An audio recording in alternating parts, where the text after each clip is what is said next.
नमस्ते मित्रों।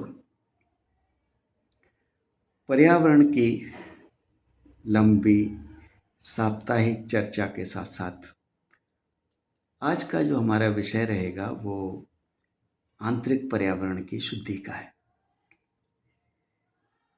आंतरिक पर्यावरण से मतलब तन, धन और मन की शुद्धि। तन की शुद्धि के लिए हम गंगा स्नान करते हैं और धन की शुद्धि के लिए हम ये ध्यान रखते हैं कि किसी भी प्रकार का अनर्थ धन हमारे जीवन में उपयोग में ना आए, इसका ध्यान रहे। परंतु मन की बात करें तो मन मतलब भाव। मन में हमारे कोई भी द्वेष भाव, निंदा भाव, दूसरे का अहित का भाव ना रहे, ये भी अति आवश्यक है। और ये सब जब मन से सही होगा तो हमारे मस्तिष्क से रक्त वाहिनियों में ये शुद्ध भाव जब बहेगा तो हमारा शरीर उसी प्रकार से बाह्य वातावरण में एक्शन करेगा, प्रतिक्रिया करेगा और वो हमारे कर्मों में झलकेगी और कर्म हमारे शुद्ध हो जाएंगे और हम वचन से भी शुद्ध हो जाएंगे। तो भाव की इतनी महिमा है, भाव को हमें शुद्ध रखना है।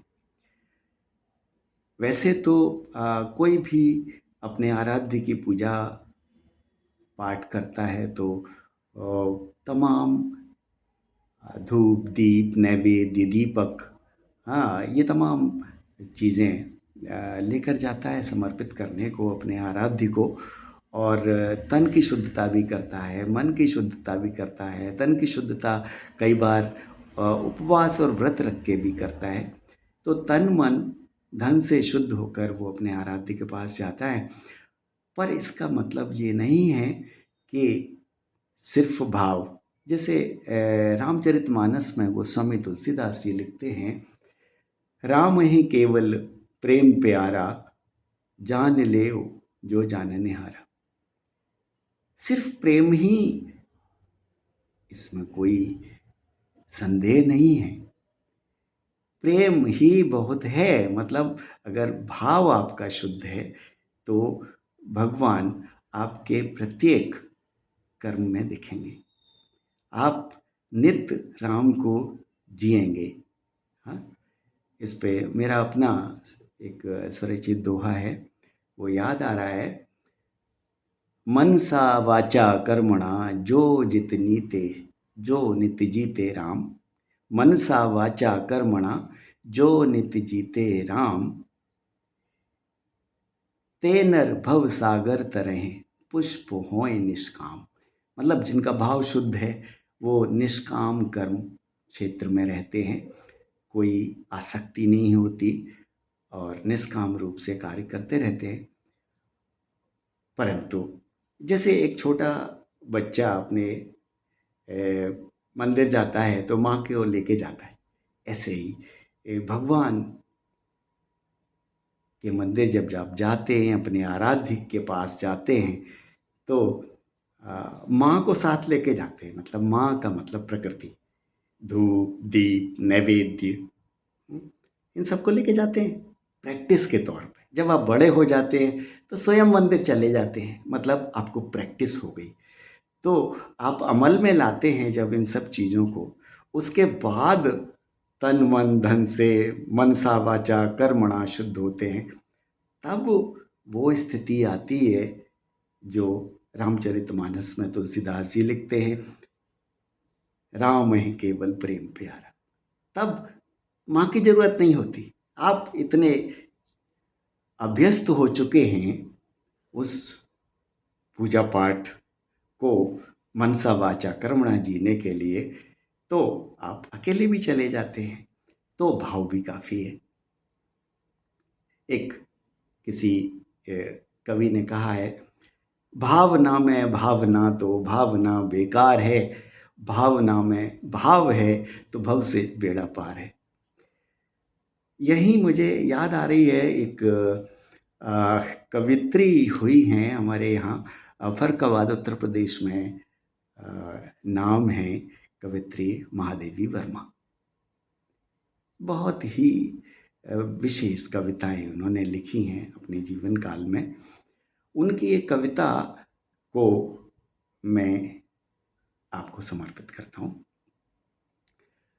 उस कविता का संदेश ये है कि वो अपने आप को शुद्ध भाव के साथ अपने आराध्य के सामने प्रस्तुत करती हैं और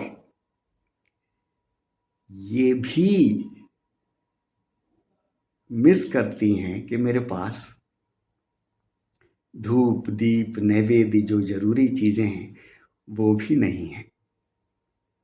तो देखिए उनका भाव।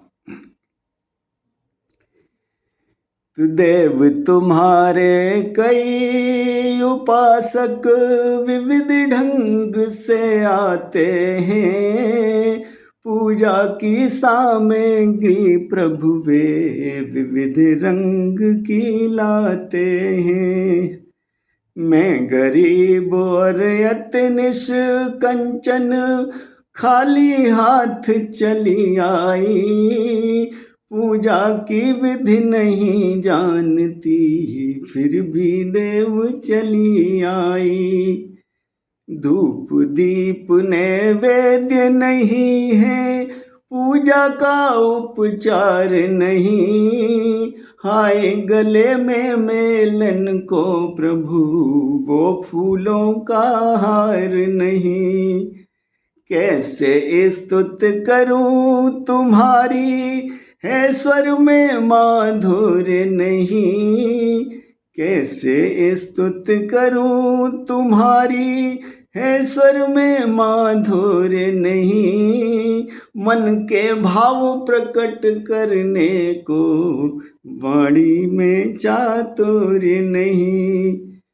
पूजा और पूजा पा प्रभुवर इसी पुजारी को समझो, दान दक्षिणा और निछावर इसी भिखारी को समझो।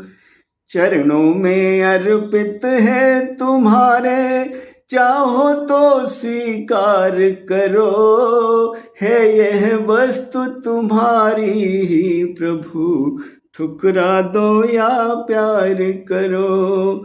देव तुम्हारे कई उपासक विविध ढंग से आते हैं, पूजा की सामग्री प्रभु वे विविध रंग की लाते हैं।